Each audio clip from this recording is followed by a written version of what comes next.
માટે ધોરણ 2 માં વિષય ગુજરાતીમાં ભાગ 11 માં આજે આપણે પાઠ 2 દાદા ખોવાયા છે જે આપણો અધૂરો છે એ આજે પૂરો કરીશું. આપણે આગલા ભાગ 10 માં પેજ નંબર 16, 17 અને 18 જોઈ ગયા છીએ. પેજ નંબર 16, 17 અને 18 જોઈ ગયા છીએ. આજે આપણે પેજ નંબર 19 વિશે ચર્ચા કરીશું.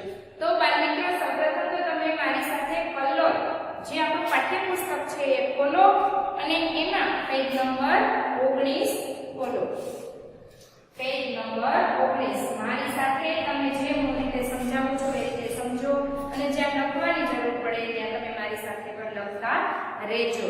તો ત્યારબાદ આપણે આગલા જે ભાગ છે એમાં પેજ નંબર 16, 17 અને 18 આપણે જોઈ ગયા છીએ. તો આજે આપણે પેજ નંબર 19 વિશે ચર્ચા કરીશું. તો સૌપ્રથમ પેજ નંબર 19 માં તમને ચિત્રો આપ્યા છે કે ભાઈ એક હાથીનું ચિત્ર છે, એક છોકરી આઈસ્ક્રીમ ખાય છે અને એક જે છોકરી છે એના હાથમાં ભમરડો છે એ રમકડાની દુકાન છે. તો તમે પહેલા જે છે ચિત્ર એમાં આપણને આપી દીધા છે વાક્યો કે આ ચિત્રમાં શું છે. તો કે હાથીનું ચિત્ર છે, બે છોકરા બેઠા છે અને બંને આગળ છે. આવી રીતે તમને આમાં આપણને એક આપી દીધું છે કે ભાઈ આ રીતે તમારે વાક્ય બનાવી અને આપણે વાક્ય બનાવીને જે આ ખાલી આપણને લીટી આપી છે એમાં આપણે લખવાનું છે. આ જે પહેલું ઉદાહરણ છે. તો આપણે બીજું જે છે છોકરી, જે આ પહેલું જે છે એ તો આપણને લખી દીધું છે, બીજું જે છે છોકરી એમાં આપણે લખવાનું છે. તો આમાં જો મિત્રો આમાં તમને ત્રણ ચિત્ર છે તો આમાં તો બેમાં તો આપણને લખી દીધા છે કે ભાઈ આમાં તો આપણને લખી દીધું છે. તો આમાં આપણે લખવાનું નથી, પરંતુ આમાં આપણે લખવું પડશે. તો શું લખીશું? તો દાખલા તરીકે જો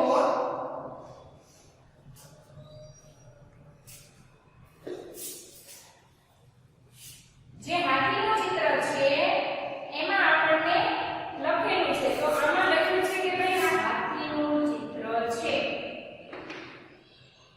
આ તો ખાલી તમારે સમજવાનું છે, આ લખવાનું નથી. બીજું જે છે એ છે કે ભાઈ બે છોકરા બેઠા છે. કેટલા? બે છોકરા બેઠા છે. અને ત્રીજું જે છે એ છે કે ભાઈ બહેન આગળ છે. આવી રીતે આપણે જે ચિત્ર આપ્યું છે એમાંથી આપણે બનાવવાનું છે. હવે બીજું જે છે છોકરીનું ચિત્ર, એમાં શું કરશું કે ભાઈ એમાં આવી રીતે તમને લીટી આપી છે, એમાં લખવાનું કે આ છોકરીનું ચિત્ર છે.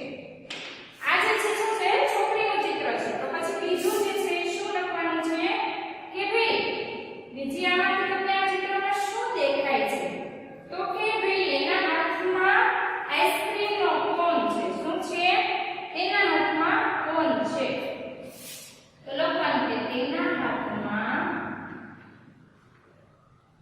આપણે નાના અક્ષર કરીશું તો આમાં આવશે તેના હાથમાં આઈસ્ક્રીમ, અથવા આઈસ્ક્રીમ લખશું તો પણ આવશે આઈસ્ક્રીમ છે અથવા તો કોન છે. ત્યારબાદ અહીંયા આપણને લખ્યું છે કે ભાઈ ઠંડો આઈસ્ક્રીમ ખાશું. એ આપણે લખવાનો નથી, એ તો લખેલું જ છે. આ તો તમને સમજાય એટલા માટે હું લખું છું, ઠંડો આઈસ્ક્રીમ ખાશું. આ જે છે આપણે જે આપણને ખાલી લીટી આપી છે એમાં આપણે લખવાનું છે. ત્યારબાદ જે ત્રીજા નંબર એમાં ત્રણેય ખાલી આપી છે, આપણે ત્રણેય લખવાના છે. ત્રણેય વાક્ય ચિત્રમાં જોઈ અને બનાવી અને આપણે લખવાના છે. આમાં એકોઈ આપણને વાક્ય આપેલું નથી, તો આપણે ત્રણેય વાક્ય બનાવવાના છે જાતે અને લખવાના છે. તો પેલું કે ભાઈ આ શું છે? આ શેનું ચિત્ર છે? તો કે આ રમકડાની દુકાનનું ચિત્ર છે. આ રમકડાની દુકાનનું ચિત્ર છે. શું છે? આ રમકડાની દુકાનનું ચિત્ર છે. આ જે છે એ આપણે આવી રીતે લખવાનું છે કે ભાઈ આ રમકડાની દુકાનનું ચિત્ર છે. તો હવે બીજું વાક્ય કયું બનાવશું? તો કે ભાઈ રમકડાની દુકાનમાં છોકરી છે. રમકડાની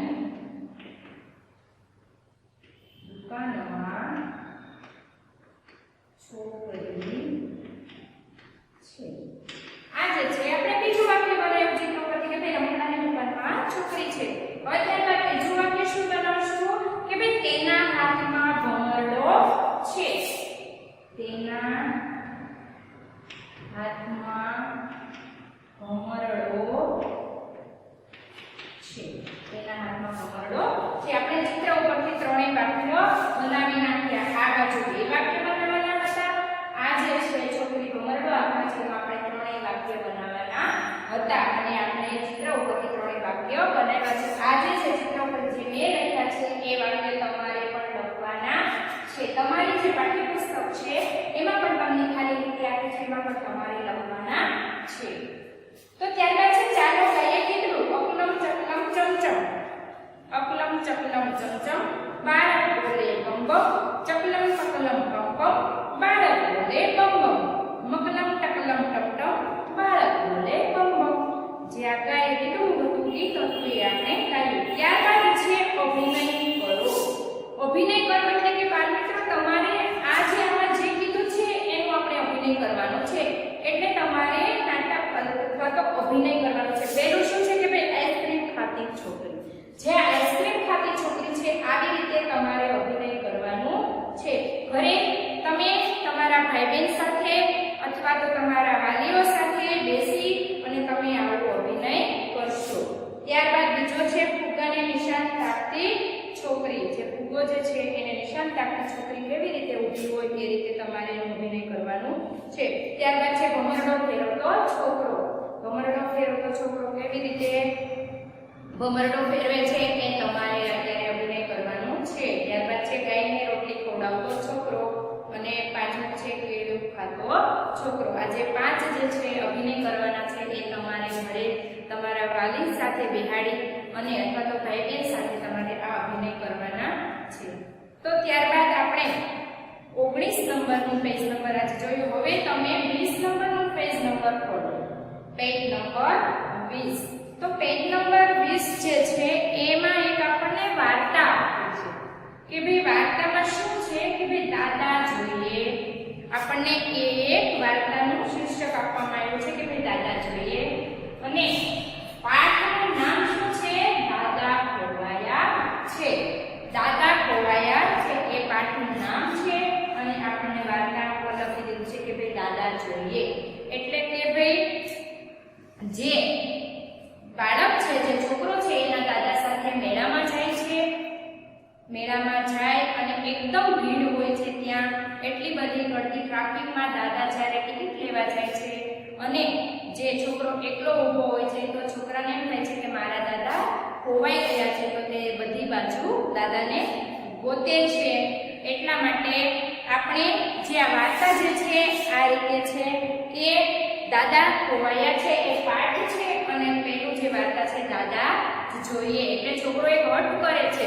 પછી એમ કહે છે કે બસ મારે દાદા જ જોઈએ, મારે દાદા જ જોઈએ. બીજી વસ્તુ બધા આપે છે. જે પોલીસ છે એ જાય છે પોલીસ અંકલ પાસે જાય છે તો એ કહે છે કે હું તને આઈસ્ક્રીમ આપું, ચણાદાળ છે એ ખવડાવું છું. કોઈ બી વસ્તુ જે આપે છે તો એ લેતો નથી. નાસ્તો કરવાનું કહે છે, રમકડા કહે છે, પણ એ કાંઈ નહીં. બસ એને તો એક જ હઠ છે કે મારે દાદા જોઈએ, મારે દાદા જોઈએ.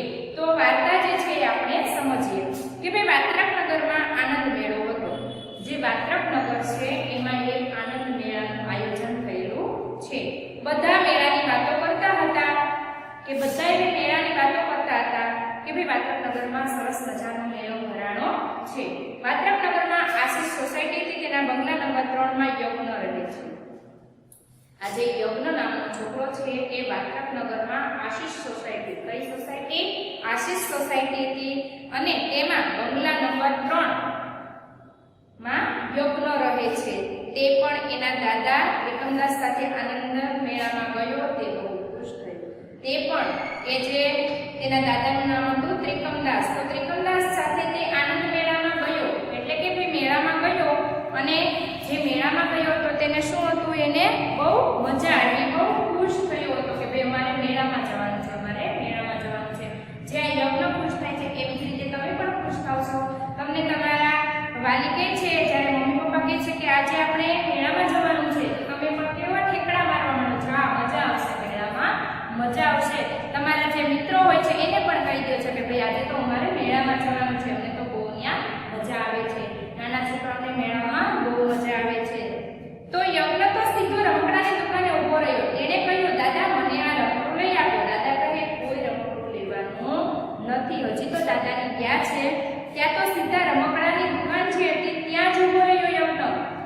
કહે છે કે દાદા મને આ રમકડું જોઈએ છે, મને રમકડું લઈ આપો ને. તો દાદાએ કહ્યું કે ભાઈ કાંઈ કોઈ રમકડું અત્યારે લેવાનું નથી.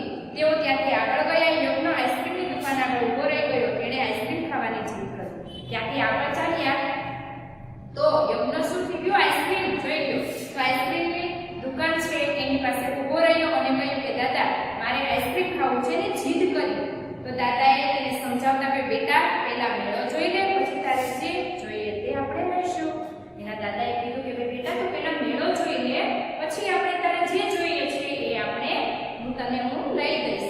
તમે પણ એવું જ કરો છો ને, આપણે મેળામાં જઈએ તો બહારથી ચાલુ થઈ જાય છે, રમકડા હોય છે ને કંઈક ને કંઈક ખાવા પીવાની વસ્તુ હોય છે. તો તમને શું થાય છે કે હાલો આપણે પહેલા લઈ લઈએ, હાલો આપણે લઈ લઈએ. તો તમને પણ તમારા મમ્મી પપ્પા શું કહે છે કે ભાઈ આપણે પહેલા આપણે મેળો જોઈ લઈએ, પછી આપણે લઈશું વસ્તુ. તારે જે જોઈએ તે હું તને લઈ આપીશ.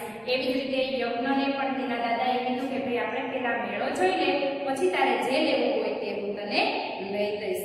દાદાએ રમકડું ન લઈ આપ્યું, આઈસ્ક્રીમ પણ ન ખવડાવ્યું. યજ્ઞ તો રિસાઈ ગયો. દાદાએ રમકડું પણ ન લઈ દીધું અને આઈસ્ક્રીમ પણ ન ખવડાવ્યો. તો યજ્ઞ છે શું થઈ ગયું? રિસાઈ ગયો. એ યજ્ઞ પણ તમારી જેવો નાનો છોકરો છે, તો એની જીદ હતી કે મને આઈસ્ક્રીમ જ ખાવ છે, મને રમકડું જ લેવું છે. તો દાદાએ તેને સમજાવ્યો, પરંતુ તેને શું થઈ ગયું? તેને લઈ ન આપ્યો. એટલા માટે તે રિસાઈ ગયો. એટલામાં તેણે મોટું ચકડોળ જોઈને કહ્યું દાદા મારે પેલા મોટા ચકડોળમાં બેસવું છે. ત્યાં તો એને ચકડોળ દેખાય ગયું. મેળામાં તો બધું હોય, આઈસ્ક્રીમ હોય, ચકડોળ હોય, રમકડા હોય, તમને બહુ મજા આવે. તો કહે છે કે ભાઈ ત્યાં તો મોટો ચકડોળ જોઈ ગયો. તો કે બસ દાદા હવે તો મારે આ ચકડોળમાં જ બેસવું છે. દાદા આ વખતે રાજી થઈને કહે ભલે તું અહીં ઊભો રહે.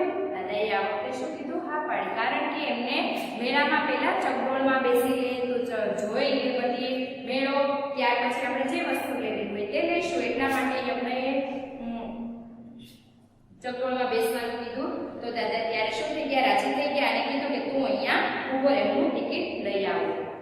તો અહીંયા ઊભો રહે, હું ટિકિટ લેતો આવું. કારણ કે ચકડોળમાં બેસવાની શું હોય છે? ટિકિટ હોય છે. યજ્ઞને ઊભો રાખીને દાદા ટિકિટ લેવા ગયા. ત્યાં જ એક ખેલ બતાવનાર મોટરસાઇકલ લઈને આવ્યો. કે છે કે યજ્ઞને ઊભો રાખ્યો અને દાદા ટિકિટ લેવા ગયા. ત્યાં તો એક ખેલ બતાવનાર મોટરસાઇકલ ઉપર ખેલ બતાવવા વાળો ત્યાં આવ્યો. આસપાસ એકદમ અવાજ વધી ગયો, દોડધામ મચી ગઈ. આસપાસમાં એટલે કે બાજુમાં એકદમ અવાજ વધી ગયો. કારણ કે એ આવ્યો એટલે બધા ત્યાં આવ્યા. ખેલ બતાવવા વાળો એટલે તો બધા માણસો ત્યાં આવી ગયા અને દોડધામ મચી ગઈ. યજ્ઞ પણ સૌની સાથે દોડ્યો. યજ્ઞ જે છે એ પણ સૌની સાથે દોડ્યો. ત્યાં એટલા બધા માણસો આવવા માંડ્યા, છોકરા આવવા માંડ્યા, મોટરસાઇકલ વાળો ખેલ બતાવવાનો છે એટલા માટે ત્યાં બધા આવ્યા. એટલે શું થઈ ગયું? માણસોની ભીડ થઈ ગઈ, દોડધામ મચી ગઈ અને યજ્ઞ પણ તેની સાથે દોડ્યો.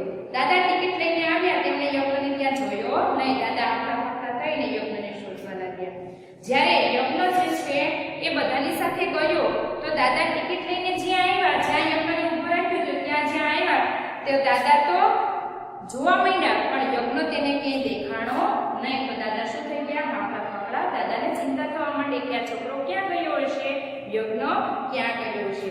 આ તરફ યજ્ઞ રડતો હતો. એક બાજુ યજ્ઞ ઊભો રહી અને રડતો હતો. એક પોલીસ અંકલે તેને રડતો જોયો. તેમને પૂછ્યું તારું નામ શું છે, તું કોની સાથે આવ્યો છે? તો યજ્ઞ રડતો હતો. ત્યાં પોલીસ અંકલ એક પોલીસ હતા. તેણે ત્યાં જો મેળામાં આપણને પોલીસ બહુ બધી જોવા મળે છે, તો તમે પણ પોલીસને જોયા હશે. તો યજ્ઞ જ્યાં રડતો હતો તો એક પોલીસ તેને જોઈ ગયા. તેને પૂછ્યું કે તારું નામ શું છે બેટા, તું કોની સાથે આવ્યો છે? એવા પ્રશ્ન પૂછ્યા. તો યજ્ઞએ કહ્યું દાદા સાથે આવ્યો છું, મારા દાદા ખોવાઈ ગયા છે. યજ્ઞએ કીધું, જો યજ્ઞ હોશિયાર હતો એને જવાબ આપી દીધો કે ભાઈ હું દાદા સાથે આવ્યો છું અને મારા દાદા ખોવાઈ ગયા છે. પોલીસ અંકલે કહ્યું ચિંતા ન કરીશ, હું તને તારા ઘરે પહોંચાડીશ. તું ક્યાં રહે છે? એ કહે છે કે તું ચિંતા ન કરતો, હું તને તારા ઘરે જ પહોંચાડી દઈશ. તું ક્યાં રહે છે? તું મને તારા ઘરનું સરનામું આપ, એટલા માટે હું તને તારા ઘરે પહોંચાડી દઈશ. તું રડીશ નહીં. યજ્ઞે રડતા કહ્યું વાત્રકનગર આશીષ સોસાયટી, મારા દાદાનું નામ ત્રિકમદાસ છે. આ સાંભળી પોલીસ અંકલ કહે હું તારા દાદા ત્રિકમભાઈને ઓળખું છું, હું તારા દાદાને શોધી આપીશ. યજ્ઞ તો રડતા કહ્યું કે ભાઈ વાત્રકનગર છે, એમાં આશીષ સોસાયટી છે, એમાં હું રહું છું અને મારા દાદાનું નામ ત્રિકમદાસ છે.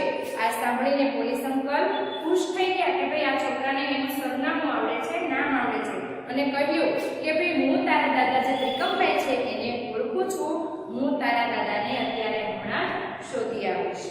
યજ્ઞ હજુ રડતો હતો. પોલીસ અંકલ કહે તું રડ નહીં, ચાલ હું તને આઈસ્ક્રીમ ખવડાવું. યજ્ઞ તો હજુ રડતો જ હતો, પરંતુ પોલીસ અંકલે કીધું કે ભાઈ તું રડ નહીં, હું તને આઈસ્ક્રીમ ખવડાવું. યજ્ઞ બોલ્યો મારે આઈસ્ક્રીમ નથી ખાવું. યજ્ઞને તો શું હતું, બસ મારે દાદા જ જોઈએ, મારે દાદા જ જોઈએ. એની હઠ હતી કે મારે આઈસ્ક્રીમ પણ નથી ખાવું, મારે તો દાદા પાસે જવું છે. કે છે કે મારે આઈસ્ક્રીમ પણ ખાવો નથી, બસ મારે તો દાદા પાસે જ જવું છે. પોલીસ અંકલ સમજાવે છે પણ એ સમજતો નથી. બસ એની તો એક જીદ છે, એની હઠ છે કે બસ મારે તો દાદા જ જોઈએ, દાદા જ જોઈએ. એટલા માટે પોલીસ અંકલ કહે છે કે તું રડીશ નહીં, હું તને તારા ઘેર પહોંચાડી દઈશ અને હું તારા દાદાને પણ ઓળખું છું, હું તારા દાદાને ગોતી આપીશ. તો પણ તો યજ્ઞ જે છે એ તો રડે જ છે. તેને આઈસ્ક્રીમ આપવાનું કીધું તો આઈસ્ક્રીમ પણ ખાતો નથી. બસ એની એક જ જીદ છે કે બસ મારે મારા દાદા જ જોઈએ, મારા દાદા જ જોઈએ. તો બાળ મિત્રો તમે પણ આવી રીતે મેળામાં મમ્મી પપ્પા સાથે, દાદા સાથે, મિત્રો સાથે જતા હોય છો તો તમારે પણ આવી રીતે ધ્યાન રાખવાનું. તમે ત્યાં જાઓ છો તો તમને પણ તમારું સરનામું, તમારા પપ્પાનું નામ, તમારા પપ્પાના મોબાઈલ નંબર અથવા તો મમ્મીના મોબાઈલ નંબર આ બધું તમને યાદ હોવું જોઈએ. અને કાંઈ પણ વાંધો આવે, આપણે છૂટા પડી જાય તો પોલીસ હોય તેનો સહારો તમે લઈ શકો છો. એની પાસે જઈ અને તમે આ રીતે તમારું સરનામું, મોબાઈલ નંબર બોલો તો તમને તમારા પપ્પાની સાથે આપણને એને ફોન કરી દે છે અને તમારે પપ્પાને ગોતી દે છે. તો બાળ મિત્રો તમે આપણે આજે 20 નંબરની વાર્તા જોઈ છે. તો તમે આજે છે પેજ નંબર 20 અને પેજ નંબર 21 આ જે વાર્તા છે એ તમારે હોમવર્કમાં એકવાર હોમવર્કની બુકો એમાં લખવાની છે. જે દાદાજી જોયા છે એ પેજ નંબર 20 અને પેજ નંબર 21 ઉપર આપેલી વાર્તા જે છે એ તમારે હોમવર્કમાં લખવાની છે. આગલી જે વાર્તા અધૂરી છે એ ભાગ 12 માં આપણે જોઈશું.